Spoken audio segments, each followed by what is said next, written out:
नमस्कार, मैं पूनम भारद्वाज उपस्थित हूँ आप सभी के समक्ष लेखक रामवृक्ष बेनीपुरी जी का जीवन परिचय लेकर। तो रामवृक्ष बेनीपुरी जी का जन्म बिहार के मुजफ्फरपुर जिले के बेनीपुर गांव में सन 1899 में हुआ। माता पिता का निधन बचपन में ही हो गया, जिसके वजह से जीवन के आरंभिक वर्ष जो उनका बचपन था अभावों और कठिनाइयों और संघर्षों में बीता। कमियां रही, बहुत सी कठिनाइयों का उन्होंने सामना किया और संघर्ष भी किया। 10वीं तक की शिक्षा प्राप्त करने के बाद वे सन 1920 में राष्ट्रीय स्वाधीनता आंदोलन में सक्रिय रूप से जुड़ गए। स्वाधीनता आंदोलन, देश को आज़ाद कराने का जो आंदोलन उस समय चल रहा था, उससे वो जुड़ गए। कई बार जेल भी गए। उनका निधन 1968 में हो गया। तो 15 वर्ष की अवस्था में बेनीपुरी जी की रचनाएं पत्र पत्रिकाओं में छपने लगी। एक जो छोटी सी उम्र होती है, उसी उम्र में उन्होंने लिखना शुरू कर दिया था। वे बेहद प्रतिभाशाली पत्रकार थे।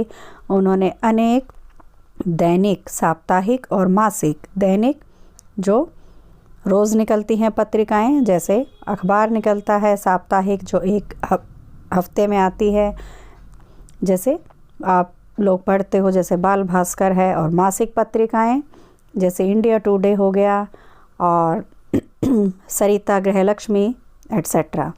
पत्र पत्रिकाओं का इन्होंने संपादन किया, जिनमें तरुण भारत, किसान मित्र, बालक, युवक, योगी, जनता, जनवाणी और नई धारा उल्लेखनीय हैं। गद्य की विविध विधाओं में उनके लेखन को व्यापक प्रतिष्ठा मिली। गद्य की विविध विधाएं जैसे कहानियाँ, उपन्यास, नाटक, रेखाचित्र, यात्रा वृतांत, संस्मरण इत्यादि, ये क्या है? गद्य की विधाएं। उनका पूरा साहित्य बेनीपुरी रचनावली के 8 खंडों में प्रकाशित है। पूरा साहित्य किसमें है? बेनीपुरी रचनावली में। उनकी रचना यात्रा के महत्वपूर्ण पड़ाव हैं। पतितों के देश में उनका उपन्यास है। चिता के फूल उनकी कहानी है। अम्बपाली नाटक, माटी की मूर्तें, रेखाचित्र जो आप पढ़ेंगे, इन्हीं का लिखा हुआ बाल गोविंद भगत नाम का रेखाचित्र, वह भी एक प्रकार का रेखाचित्र है। पैरों में पंख बांधकर यात्रा वृतांत है, जो आप कक्षा 9वीं में पढ़ भी चुके हैं, ल्हासा की ओर यात्रा वृतांत। जंजीरें और दीवारें, यह उनका संस्मरण है। उनकी रचनाओं में स्वाधीनता की चेतना है, मनुष्यता की चिंता है और इतिहास की युग के अनुरूप व्याख्या की गई है। विशिष्ट शैलीकार होने के कारण उन्हें कलम का जादूगर भी कहा जाता है। उनकी शैली कैसी है? सरल, सहज और चित्रात्मक है।